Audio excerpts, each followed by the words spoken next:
Hello students, आज हम chapter 1 की मिसलेनियस एक्सरसाइज करेंगे। इसका फर्स्ट क्वेश्चन है, ये फंक्शन गिवन है आपको जिसका डिवीजन कोड में रियल नंबर है और एफ ऑफ एक्स आपको गिवन है 10x + 7। तो आपको एक फंक्शन फाइंड करना है g from R to R such that g not f equals to f not g equals to I R। तो ये आपको गिवन है कि g और f का कंपोजिशन करने पर आपको क्या मिलता है, आइडेंटिटी। आई मतलब क्या है, आइडेंटिटी फंक्शन।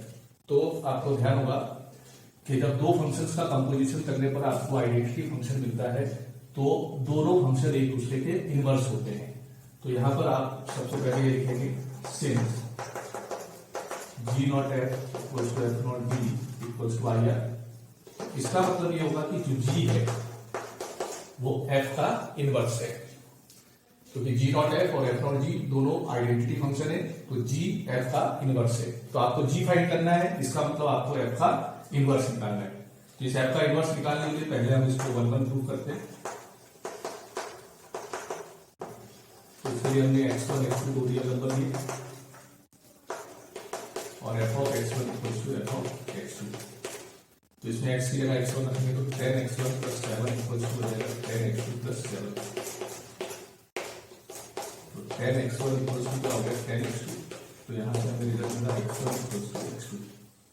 तो यहां से प्रूफ होता है f इज 1 1। अब आपको इसे ऑन टू प्रूफ करना है।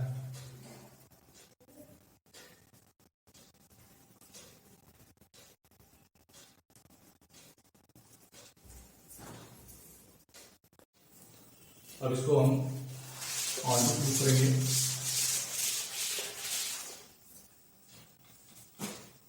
तो ऑन टू के लिए क्या करते हैं, हम फंक्शन का रेंज फाइंड करते हैं। तो सबसे पहले फंक्शन को y के इक्वल लेंगे। अब x की वैल्यू निकालेंगे इन टर्म्स ऑफ y। तो 10x इक्वल्स हो जाएगा y - 7। तो x की वैल्यू रहेगी y - 7/10। अब हम ये देखेंगे कि y की किन वैल्यूज के लिए x रियल है, क्योंकि इसका डोमेन रियल नंबर है। तो यहां कोई भी रियल नंबर रखेंगे तो x हमेशा रियल आएगा। तो यहां पर x रियल कब होगा, जब y भी रियल होगा। तो इसका जो रेंज है वो हो गया रियल नंबर का सेट, जो कि किसके इक्वल है, कोडोमेन ऑफ f के। तो यहां से प्रूफ होता है f इज ऑन। तो f 1 1 और ऑन टू दोनों है, therefore f is bijective, therefore f inverse exist. और जैसे हमने शुरू में लिखा था कि जो f इनवर्स है वो किसके इक्वल है, g के। तो therefore g y तो किसके इक्वल होगा, f इनवर्स y के। और f का इनवर्स क्या है, y - 7/10। तो ये आपको मिल गया फंक्शन g। अब क्वेश्चन नंबर 2 करते हैं।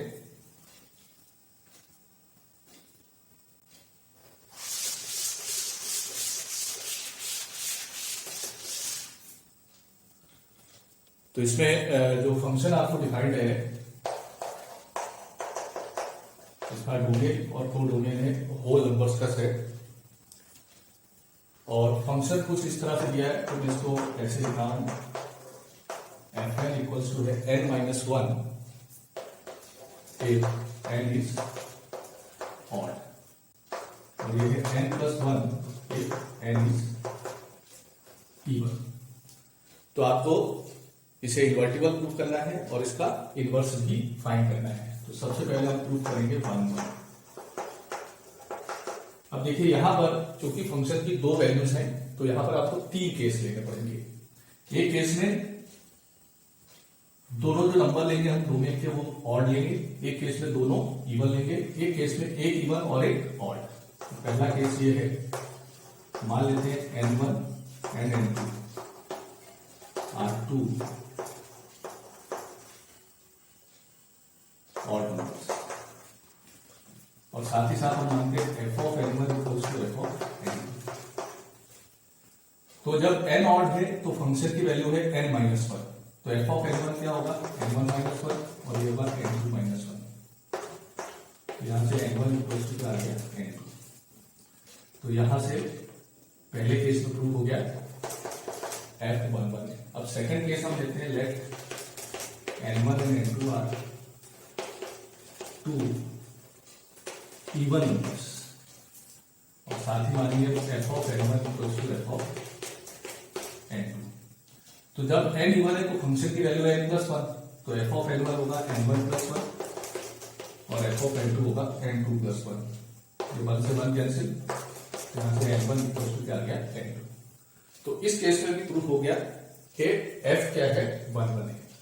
अब जो तीसरा केस लेंगे तो उसमें जैसे मैंने आपको बताया कि हम एग्जाम्पल एक केस लेंगे कि n इवन है और एक n ऑड है, तो इसके लिए आप एक एग्जाम्पल ले लेना, वो ज्यादा बेस्ट रहेगा। तो यहां थर्ड केस में आप क्या करेंगे,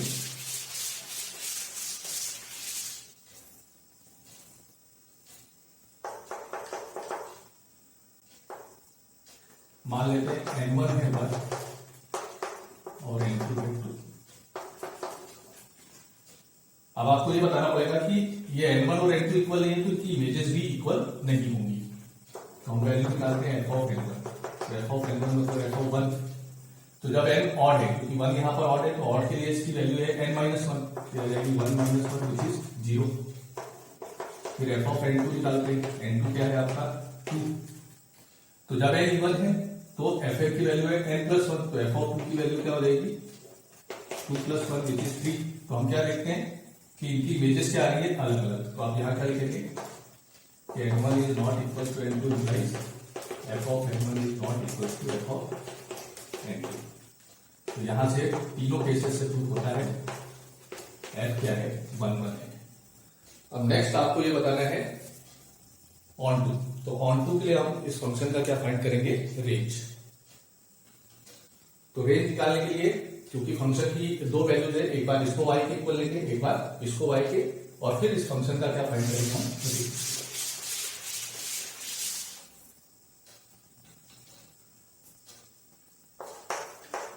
तो नेक्स्ट आता है आपका ऑन टू।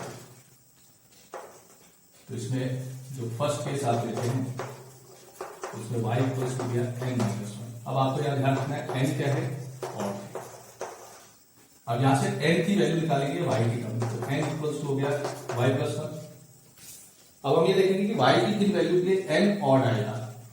अब ये y प्लस वन है, तो यहां y की क्या वैल्यू रखे कि n क्या है ऑड, तो यहां पर y की सारी इवन वैल्यूज, क्योंकि इवन नंबर में जब हम 1 ऐड करेंगे तब आपको क्या मिलेगा ऑड। तो यहां पर आप लिखेंगे n is odd when y is even. अब सेकेंड उसमें आप क्या करेंगे, y इक्वल्स टू लेंगे n प्लस वन, और यहां आप ध्यान रखेंगे n क्या है इवन है, तो n की वैल्यू आ गई y माइनस वन। अब हम ये देखना है कि y की किस वैल्यूज के लिए n इवन होगा। तो यहां y माइनस वन है, तो अगर हम y की ऑड वैल्यूज रखते हैं तो ही ऑड माइनस वन करेंगे तो आपको इवन आएगा, क्योंकि अगर आपने y की इवन वैल्यू रखी तो इवन में से 1 माइनस करेंगे तो वो ऑड हो जाएगा, लेकिन हमें क्या चाहिए यहाँ इवन। तो यहाँ n इवन कब होगा, when y इज ऑड। तो रेंज क्या होगा इन दोनों का यूनियन। ये यहाँ y इवन है और यहाँ y ऑड है, इसका मतलब जो रेंज हो गया वो हो गया सारे होल नंबर्स जो कि किसके इक्वल है, ओ डोमेन ऑफ f के। तो यहां से प्रूफ होता है f इज ऑन। अब f11 भी हो गया, ऑन टू भी हो गया, तो इसका मतलब f क्या है यहाँ पर इनवर्टिबल है, क्योंकि ये बाइजेक्टिव है इसलिए क्या हो जाएगा इनवर्टिबल। तो यहां पर आप क्या लिखेंगे, देखो f इज बाइजेक्टिव, देखो f इज इनवर्टिबल। अब f का इनवर्स क्या होगा, तो उसको आप ऐसे लिखेंगे f इनवर्स y। तो जो हमने y की n की दो वैल्यूज निकाली थी, पहली वैल्यू निकली थी y प्लस वन, और वहां पर y क्या था इवन था, तो यहां लिखेंगे इफ y इज इवन, और दूसरी एन की वैल्यू निकली थी y माइनस 1 जो यहाँ लिखी हुई है, और यहां पर y क्या है, ऑड है, तो यहां लिखेंगे आप y minus 1 if y is odd. तो ये आपका फंक्शन का क्या हो गया, इनवर्स। अब क्वेश्चन नंबर 3 है, मैं समझा देता हूं, इसको आप लोग कर लेना, सिंपल सा क्वेश्चन है। इसमें एफ ऑफ एक्स गिवन है x square minus 3x plus 2। तो आपको एफ ऑफ एफ एक्स निकालना है। तो एफ ऑफ एफ एक्स क्या होगा, एफ एक्स की वैल्यू क्या है, x square minus 3x plus 2। अब आपको निकालना है F of x square minus 3x plus 2। तो ये आपका एफ एक्स है, इसमें एक्स की जगह ये पूरी वैल्यू पुट कर देंगे, तो क्या आ जाएगा, x square minus 3x plus 2 का होल स्क्वायर माइनस 3 इंटू, यहां भी एक्स की जगह आप क्या लिख देंगे, x square minus 3x plus 2 और ए प्लस 2। अब आप इसको ओपन कर लेना, ए प्लस बी प्लस सी के होल स्क्वायर का फार्मूला लगाकर यहाँ इसका अंदर मल्टीप्लाई करना, उसको सिंप्लीफाई कर लेंगे तो आपको एफ ऑफ एफ एक्स मिल जाएगा। अब हम पढ़ते हैं क्वेश्चन नंबर 4। एक इंपॉर्टेंट क्वेश्चन है, थोड़ा सा ध्यान से समझिए आप इसको।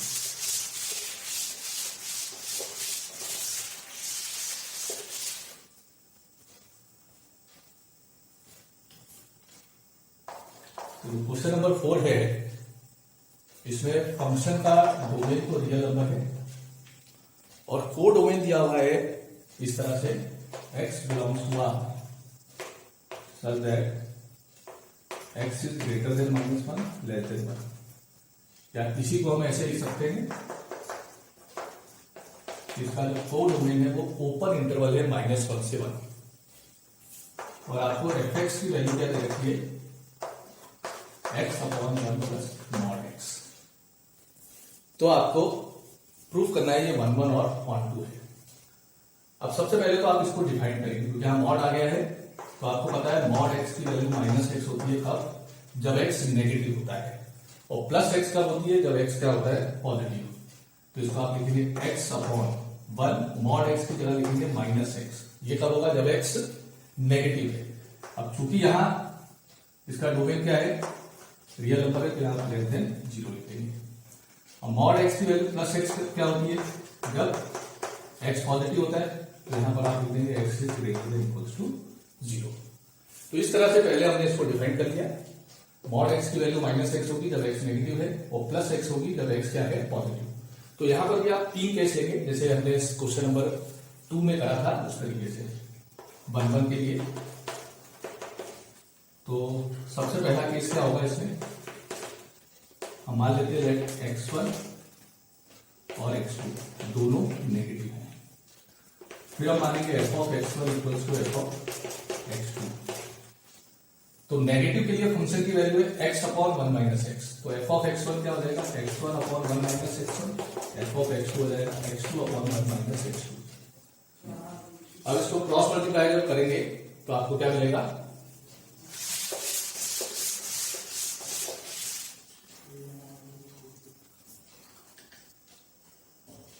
x1 minus x1 x2 equals to x2 minus x1 x2। ये दोनों कैंसिल, यहां से x1 इक्वल्स टू क्या आ गया, x2। तो पहले केस में आपका प्रूफ हो गया, f क्या है, 1 1 है। अब सेकंड हम लेते हैं, ये जो x1 x2 है ये दोनों पॉजिटिव, तो पॉजिटिव के लिए फंक्शन की वैल्यू है x अपॉन 1 प्लस x। तो f of x1 equals to क्या मानेंगे, f ऑफ x2। तो f ऑफ x1 की वैल्यू हो जाएगी x1 अपॉन 1 प्लस x1, और f ऑफ x2 हो जाएगा x2 अपॉन 1 प्लस x2। अब इसको क्रॉस मल्टीप्लाई करते हैं,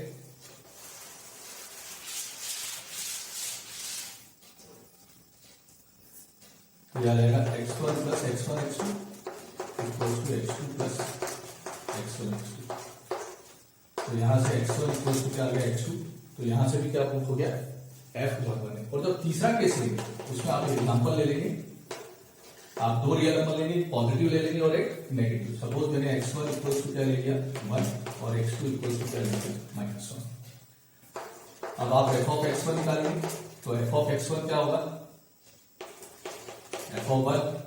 तो यहां पर मैं लिखता हूं वापस से, वो फंक्शन किस तरह से डिफाइन था, x upon 1 minus x, when x is less then 0, x upon 1 plus x when x is, अब हम यहाँ पर x1 1 ले रहे हैं, 1 मतलब पॉजिटिव वैल्यू है, पॉजिटिव के लिए ये क्या है x अपॉन 1 प्लस एक्स, तो ये 1 अपॉन 1 प्लस 1 हो जाएगा, तो 1/2। फिर x2 हमने लिया है -1, तो जब x नेगेटिव है तब फंक्शन की वैल्यू है x अपॉन 1 माइनस एक्स, तो इसमें x की जगह -1 रखेंगे तो -1 अपॉन 1 प्लस 1, तो हो जाएगा -1/2। तो यहाँ पर x1 x2 इक्वल नहीं है तो इनकी इमेजेस भी इक्वल नहीं है, तो यहाँ आप क्या लिखेंगे x1 is not equals to x2, this implies f of x1 is not equals to f of x2। तो तीनों ही केसेस से क्या प्रूफ होता है f is 1। अब हम आते हैं ऑन टू के ऊपर। तो ऑन टू के लिए फंक्शन का आपको क्या फाइंड करना है, नहीं अगर रेंज और कोड दोनों इक्वल आ गए तो ये फंक्शन क्या हो जाएगा, ऑन टू हो जाएगा। तो जैसे कि फंक्शन की दो वैल्यूज है, एक x अपॉन 1 माइनस एक्स है, एक x अपॉन 1 प्लस एक्स है, तो हम क्या करेंगे अब सबसे पहले इसको y के इक्वल लेंगे, तो ये y equals to x upon 1 minus x. अब यहां आपको ध्यान रखना है x नेगेटिव है। अब इसे सॉल्व कर x की वैल्यू निकालेंगे इन टर्म्स ऑफ y, तो क्या आ जाएगा y minus y x equals to x, इसको आप उधर ले लें तो y इक्वल्स टू हो गया x plus y x, x common लिया तो क्या होगा 1 प्लस y, तो x की वैल्यू आ गई y अपॉन 1 प्लस y। अब हमें ये देखना है कि y की किन वैल्यू के लिए x नेगेटिव है, y की किन वैल्यू के लिए x नेगेटिव है। तो यहां पर आपके पास दो चीजें हो जाएंगी। पहली चीज देखिए ये x की वैल्यू है y अपॉन 1 प्लस y, तो या तो ये दोनों एक ऊपर वाला नेगेटिव हो नीचे पॉजिटिव, तब ये x नेगेटिव आएगा, या फिर ऊपर वाला नेगेटिव और नीचे वाला पॉजिटिव। तो यहां पर हम दो चीजें लेंगे, x लेस देन 0 कब होगा, जब पहली चीज y पॉजिटिव और जो आपका डिनोमिनेटर है वो नेगेटिव, और करके दूसरी चीज क्या आएगी, या तो y नेगेटिव और जो डिनोमिनेटर है वो आपका पॉजिटिव। अब यहां पर जो डिनोमिनेटर है उसको इक्वल्स टू 0 आपको नहीं लेना है, क्योंकि अगर ये 0 के इक्वल ले लिया तो ये नॉट डिफाइंड हो जाएगा। तो यहां पर आप सॉल्व करते हैं इसको, ये y ग्रेटर देन 0 है, 1 को ले लेंगे तो y ग्रेटर देन -1 हो गया, और सेकेंड केस में है y लेस देन 0, और इसको ले लेंगे तो y ग्रेटर देन -1 हो गया। तो आप एक यहां पर नंबर लाइन बना लें, सपोज ये -1 है, ये 0 है और ये 1। यहां पर बोलते हैं x greater than 0, greater than 0 मतलब ये वाला हिस्सा, और यहां लिखा है x लेस देन -1, तो ये वाला हिस्सा। तो दोनों में कुछ कॉमन है, ये है यहां से यहां, ये यहां से यहां, तो दोनों में कुछ कॉमन है, मतलब y क्या है, y है। अब यहां पर लिखा है x less than 0, less than 0 मतलब ये वाला हिस्सा इसके लेफ्ट तरफ, और ये है ग्रेटर देन -1, तो ये वाला हिस्सा। तो कॉमन क्या हो गया, -1 से 0, तो यहां y बिलोंग कर रहा है -1 से 0। तो इस केस में इन दोनों का यूनियन क्या होगा, ओपन इंटरवल -1 से 0। तो ये आपने लिया फर्स्ट केस। फिर से समझा देता हूं, यहां पर नेगेटिव वाला केस लिया हमने, y equals to x upon 1 minus x, इसको सॉल्व करा, ये x की वैल्यू आ गई।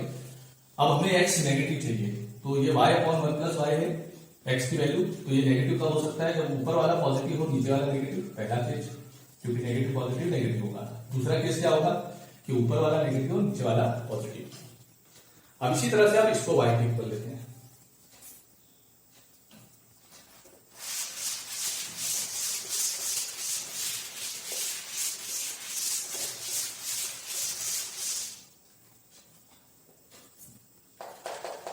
y इक्वल्स टू हमने दिया x अपॉन 1 प्लस एक्स। अब यहाँ x greater than equals to 0 है, इसको सॉल्व करा तो y plus y x equals हो गया x, y इक्वल्स हो गया x minus y x, x common लिया तो 1 माइनस वाई, तो x की वैल्यू हो गई y अपॉन 1 माइनस वाई। अब हमें ये देखना है कि y की किन वैल्यूज के लिए x पॉजिटिव होगा। तो यहाँ भी दो चीजें, या तो दोनों पॉजिटिव हो, ऊपर और नीचे डिनोमिनेटर न्यूमरेटर दोनों पॉजिटिव हो, या दोनों के दोनों नेगेटिव। तो यहाँ x greater than equal to 0 का होगा, y greater than equal to 0 and 1 minus y greater than 0। अब यहाँ इक्वल टू 0 आप नहीं लगाएंगे क्योंकि अगर ये 0 हो गया तो x नॉट डिफाइंड है। और सेकंड क्या होगा, y less than equal to 0 and 1 minus y is less than equal to 0। अब यहाँ इक्वल टू 0 नहीं आएगा, तो यहां से हो गया y greater than equal to 0 and यहां से हो जाएगा y लेस देन 1, और ये y less than equal to 0 और यहां से आ जाएगा y ग्रेटर देन 1। अब देखते हैं कौन सा निकल आता है। यहां बोला है y greater than equal to 0, तो ये पोर्शन, यहां बोला है लेस देन 1, तो ये वाला, तो कॉमन हुआ 0 से लेकर 1, तो यहाँ y बिलोंग कर रहा है इसमें क्लोज इंटरवल 0 से 1। अब यहां पर ये बोला है लेस देन 0, तो लेस देन 0 ये वाला हो गया और ग्रेटर देन 1 ये वाला हो गया, तो इसमें कुछ भी कॉमन नहीं है, तो y इक्वल टू 5, तो y बिलोंग कर रहा है क्लोज इंटरवल 0 से 1।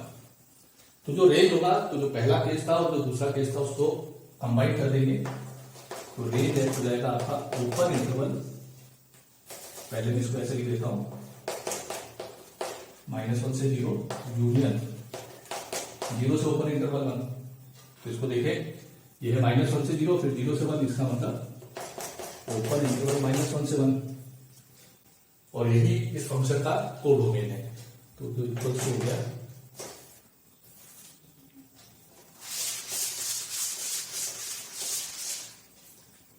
यहाँ पर रेंज है इक्वल टू क्या हो गया, कोडोमेन है, यहाँ पर हो गया f इज ऑन टू, और यही आपको प्रूव करना था, ये फंक्शन 1 और ऑन टू है।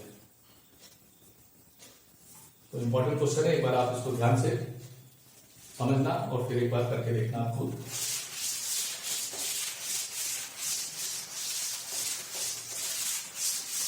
अब नेक्स्ट है, ये क्वेश्चन आपको करना है, सिंपल सा क्वेश्चन है, क्वेश्चन नंबर 5। इसमें फंक्शन है R2R और f of x equals to रखा है x3। तो आपको चेक करना है ये इंजेक्टिव है या नहीं, मतलब 1 तो सिंपल सा है, तो आपने 1.2 में करेंगे इस टाइप के क्वेश्चन। अब इसके बाद आते हैं क्वेश्चन नंबर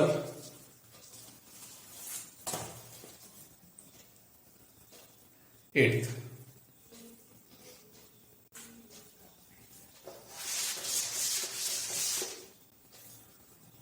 अब ये जो क्वेश्चन नंबर 8 थे, ये आपका रिलेशन का क्वेश्चन है,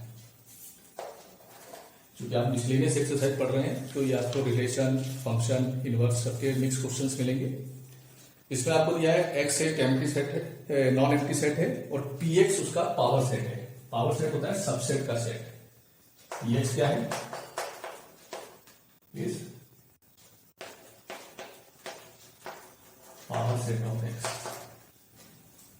अब आपको जो यहां पर रिलेशन डिफाइंड है कि a और b अगर px के एलिमेंट है, तो अगर a और b px के एलिमेंट हैं, इसका मतलब a और b x के सबसेट हैं। तो यहां पर ऐसे लिखा है a आर बी मतलब a is related to b if and only a is a subset of b। तो आपको प्रूव करना है ये इक्विवेलेंस रिलेशन है। तो इक्विवेलेंस के लिए सबसे पहले हम चेक करते हैं रिफ्लेक्सिव। तो रिफ्लेक्सिव में क्या होना चाहिए कि उस सेट का हर एलिमेंट उससे रिलेटेड होना चाहिए। तो हमने क्या माना, ए एलिमेंट है, सेट है इसका px का। तो यहां कोई भी दो सेट कब रिलेटेड है, जब a सबसेट है b का। तो हमें पता है सिंस a सबसेट होता है a का, ये प्रॉपर्टी है। तो देखो a रिलेटेड है किसके, a के। तो यहां से प्रूव हो गया जो रिलेशन आ है इस रिफ्लेक्सिव। इसमें आपसे ये पूछा है कि ये इक्विवेलेंस है या नहीं क्वेश्चन में। तो आप a और b px के दो एलिमेंट लेते हैं। अब हम मान कर चलेंगे a रिलेटेड है b के, मतलब a सबसेट है इसका b का। तो अगर ए सबसेट है बी का तो B is not a subset of A, यहां से B is not related to A, इसका मतलब जो रिलेशन आ रहा है इज नॉट सिमेट्रिक। अब आखिरी चेक करना है, हालांकि यही प्रूफ हो गया ये इक्विवेलेंस नहीं है, फिर भी हम इसमें ट्रांजिटिव भी चेक कर लेते हैं ट्रांजिटिव है या नहीं।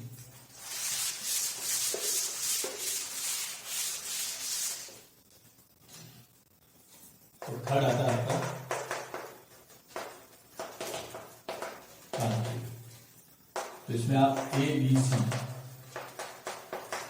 तीन सेट लेंगे बी एक्स के, ए को बी से रिलेटेड मानिए, तो ए बी से रिलेटेड मतलब ए सबसेट है इसका बी का,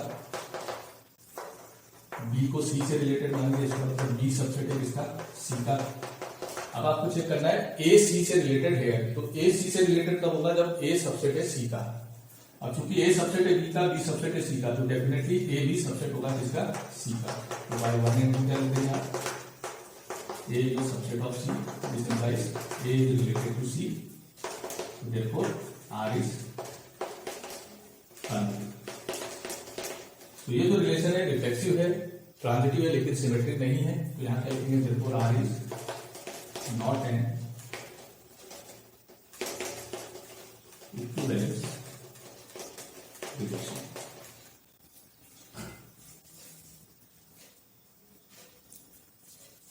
अब आप आते हैं question number 10।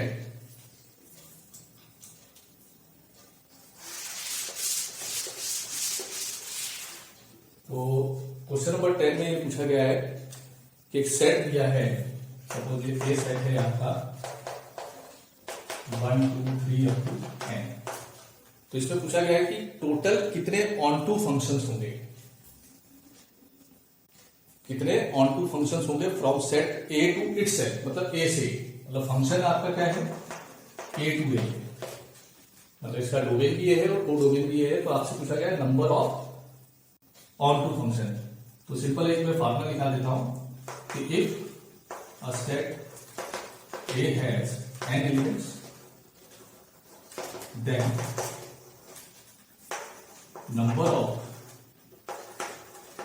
on two functions from a to a ये इक्वल टू होता है n फैक्टोरियल। मैं समझा भी देता हूं कैसे, जैसे आपका ये सेट है 1 2 3 अप टू n, ये भी ये है 1 2 3 अप टू n। तो आपसे पूछा गया number of onto function. Onto मतलब को डोमेन का हर एलिमेंट डोमेन के किसी ना किसी एलिमेंट की इमेज होना चाहिए। तो मान लो ये 1 जो है ये कितने एलिमेंट्स की इमेज हो सकता है, n एलिमेंट की, क्लियर। अब इसके बाद जो 2 है, तो चूंकि 1 किसी ना किसी एक की इमेज हो गया, तो 2 कितने एलिमेंट की इमेज हो सकता है n-1। ऐसी 3 कितने की इमेज हो सकता है n-2। तो टोटल ऑन टू फंक्शन क्या बनेंगे n-1 into n-2 up to 1 तक, और जो किसके इक्वल होता है n फैक्टोरियल के। तो इस क्वेश्चन का आंसर क्या है n फैक्टोरियल।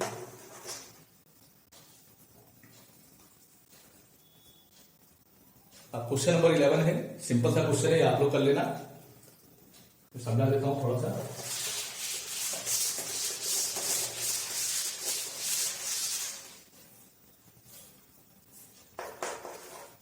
इसमें सेट S गिवन है आपको ABC, और सेट P गिवन है आपको 1 2 3।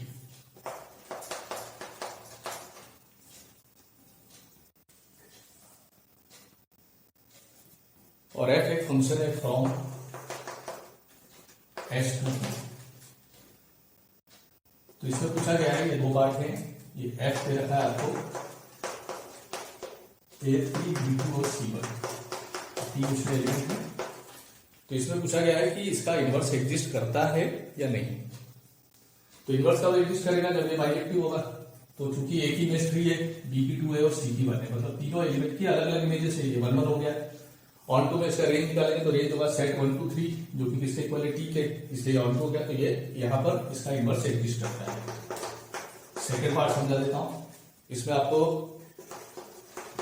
एलिमेंट है A2 B1 और C1। तो यहां आप क्या देखते हैं कि बी की इमेज 1 है और सी की भी 1 है, मतलब दो एलिमेंट की सेम इमेजेस है, तो ये 1 1 नहीं है।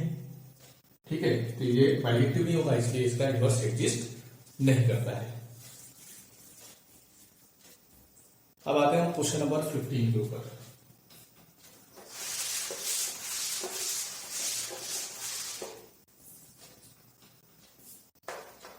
इसमें मैं आपको एक चीज बता दूं, जो क्वेश्चन नंबर 11, 12, 13 ये सब मैं छोड़ते जा रहा हूं। एक्चुअल में ये टॉपिक जो है बाइनरी ऑपरेशन, ये लास्ट ईयर से सिलेबस में से आपके हट गया है, इसलिए उसको हम नहीं कर रहे हैं। इसमें सेट गिवन है आपको, ये है -1 0 1 2, और सेट भी गिवन है -4 -2 0 and 2, और f और g ये दो फंक्शन है फ्रॉम a टू b, मतलब दोनों का डोमेन को डोमेन सेम है, और fx आपको गिवन है x² माइनस x, और gx गिवन है आपको 2 इंटू मॉड x माइनस 1/2 -1, और x किसमें कॉमन है, a में। तो इसमें आपको चेक करना है f और g इक्वल है या नहीं। तो हम क्या करेंगे, चूंकि इसका डोमेन ए है दोनों का, और डोमेन के ये 4 एलिमेंट है, तो हम इन चारों एलिमेंट की इमेजेस निकालेंगे अंडर f और अंडर g। तो अगर -1 की image under f under g के इक्वल आ गई, 0 की image under f under g के इक्वल आ गई, 1 की इमेज अंडर f और अंडर g के इक्वल आ गई, और 2 की इमेज अंडर f और अंडर g के इक्वल आ गई, तो ये दोनों इक्वल हो जाएंगे। तो हम यहाँ निकालते हैं सबसे पहले f ऑफ -1, तो ये रहेगा -1² +1 तो 2। अब आप निकालना g ऑफ -1, तो इसमें x की जगह -1 रखेंगे, तो मॉड -1 -1/2 -1, ये हो जाएगा -3/2, जो कि मॉड से बाहर आके हो जाएगा +3/2। इसी तरह यहां पर क्या हो गया, f -1 किसके इक्वल हो गया। इसी तरह आप निकालेंगे f0 या f0, फिर आप निकालेंगे g0 होगा 2 मॉड 0 -1, तो 0 -1 हो जाएगा -1 मॉड से बढ़ा के +1, तो ये भी किसके इक्वल आ गया, 0 के।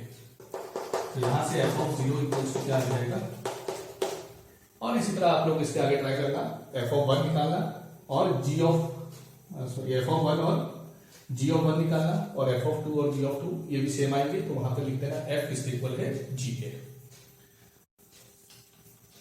अब नेक्स्ट आता है क्वेश्चन नंबर 16।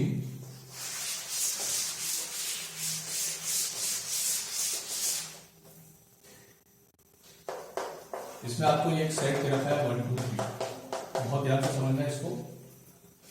हमें बताना है नंबर ऑफ रिलेशंस कंटेनिंग 1 2, मतलब ऐसे रिलेशन 1 2 और 1 3, ये दो ऑर्डर पेयर तो होने चाहिए, और वो रिलेशन ऐसे हो जो रिफ्लेक्सिव और सिमेट्रिक हो लेकिन ट्रांजिटिव ना हो।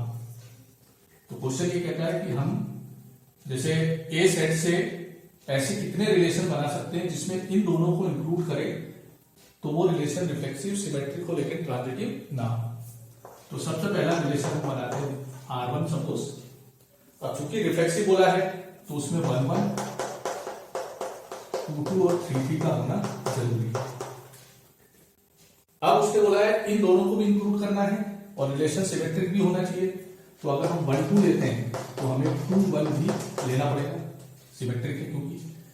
इसी तरह 1 3 लेते हैं तो हमें 3 1 भी लेना पड़ेगा। तो पहले चेक करते हैं, ये जो हमने एक रिलेशन लिखा है ये सिमेट्रिक तो है क्योंकि 1 2 2 1 है, 1 3 और 3 1 है, और रिफ्लेक्सिव भी है। अब बस आप इसको चेक करेंगे ट्रांजिटिव है या नहीं। तो ट्रांजिटिव के लिए क्या बताया था, अगर AB और BC है तो AC भी उसमें होना चाहिए। तो चेक करते हैं यहां पर, देखिए जैसे यहां पर 2 1 है 1 3 है, लेकिन इसमें 2 3 नहीं है, तो आप यहां पर लिखेंगे 2 1 belongs to R, 1 3 belongs to R, but 2 3 does not belongs to R। तो एक रिलेशन तो ये हो गया कि ये रिफ्लेक्सिव है, सिमेट्रिक है, लेकिन ये ट्रांजिटिव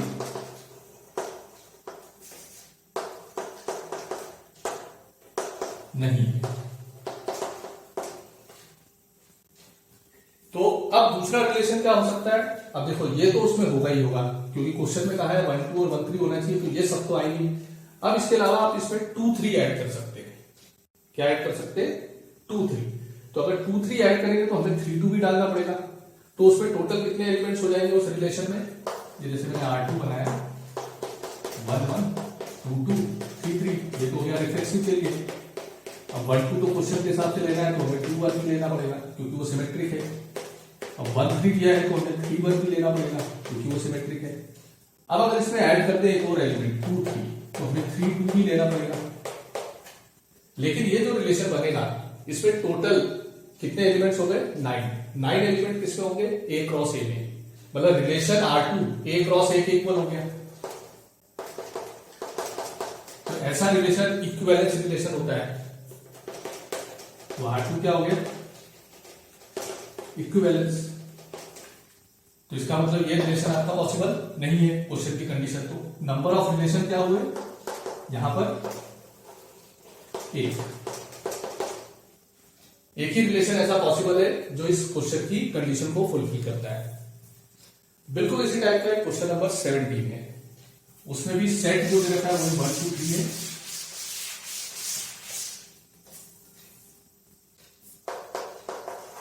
जो सेट दिया है ये वो है 1 2 3।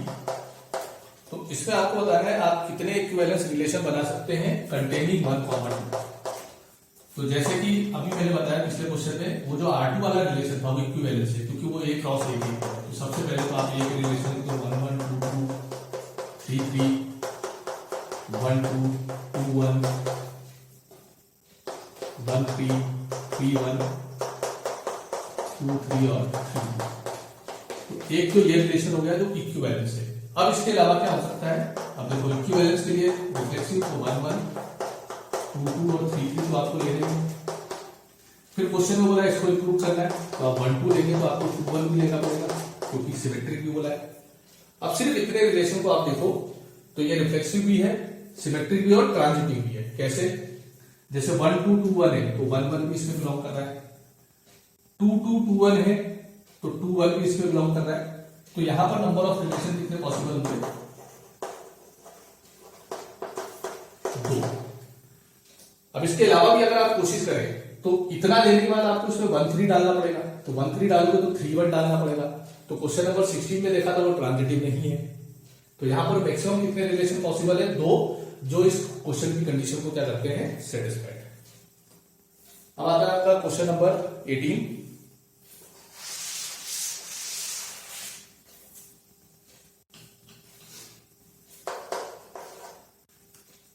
अब इसमें फंक्शन आपको गिवन है, ये है सिग्नल फंक्शन है 1 0 -1।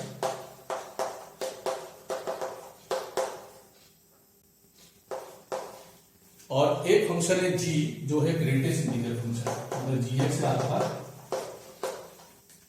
तो आपसे पूछा गया है कि f0g और g0f कोइंसाइड करते हैं ओपन इंटरवल 0,1 में। अब यहां इंटरवल क्या है? 0,1। तो सबसे पहले हम निकालते हैं f0gx। तो ये होगा f(gx)। अब चूंकि x किसमें बिलोंग कर रहा है? Open interval 0, close interval 1। तो इस 0 से 1 में जो gx होगा वो हमेशा 1 आएगा। ग्रेटेस्ट इंटीजर x की वैल्यू 1 होती है कब? जब x 0 से बड़ा हो तो लेस देन इक्वल्स टू 1 हो। ठीक है?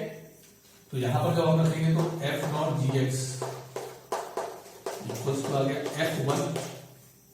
तो इसकी वैल्यू क्या आ गई? 1। क्योंकि 1 क्या है? पॉजिटिव है, तो fx की वैल्यू क्या है? 1। अब हम निकालते हैं g0fx। तो ये होगा g ऑफ fx। अब चूंकि इंटरवल है आपका 0 से 1, तो अगर इसमें 0 रखते हैं तो g ऑफ 0 0 आएगा, और नेक्स्ट हम निकालते हैं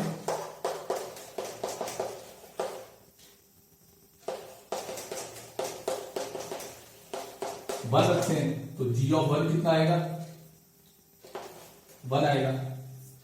तो यहां पर हम ये देखते हैं कि g नॉट f की दो वैल्यूज है, एक है 0 और एक है 1। जब x बिलोंग कर रहा है किसमें, 0 से 1 में, और f नॉट g की एक ही वैल्यू है, वो क्या है, 1। तो यहां पर ये सेम नहीं है, तो इसलिए हम क्या लिखेंगे, f not g and g not f not coincide. तो ये तो आपके मिसलेनियस के सारे क्वेश्चंस कंप्लीट हो गए।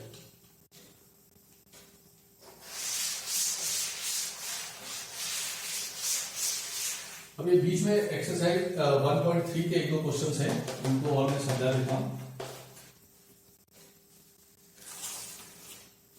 एक तो इसके अंदर था क्वेश्चन नंबर 10, इसमें आपको एक प्रूफ करना था कि अगर एक function f from x to y ये इन्वर्टिबल है, तो हमें प्रूव करना है उसका इनवर्स यूनिक होगा। यूनिक मतलब एक फंक्शन का एक ही इनवर्स हो, एक से ज्यादा उसके इनवर्स पॉसिबल ना हो। तो हम मान लेते हैं let g1 and g2 are two inverses of f। हमने मान लिया g1 और g2 f के दो इनवर्स है, तो हमें ये प्रूव करना है f का इनवर्स यूनिक है, तो हम ये प्रूव करेंगे कि g1 g2 जो है वो इक्वल है। आपको ये बताना है f का इनवर्स यूनिक है, तो आप ये प्रूव करेंगे g1 g2 दोनों इक्वल है। तो चूंकि g1 और g2 दोनों f के इनवर्स है, तो f not g1 y equals to y होगा, क्योंकि आइडेंटिटी है, इक्वल्स टू आप लिख लेना i y। इसी तरह f नॉट g2 y भी किसके इक्वल होगा, y के, क्योंकि ये भी आइडेंटिटी होगा। अब यहां से क्या रिजल्ट होता है, f not g1 x y equals to f not g2 y।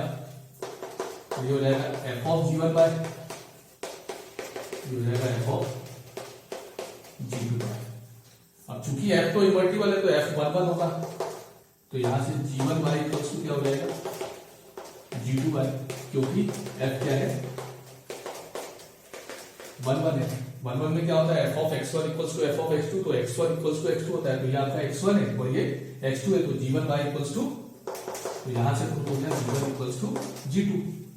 तो हमने f के दो इनवर्स माने थे, यहां दोनों इक्वल आ गए, इसका मतलब इनवर्स ऑफ f इज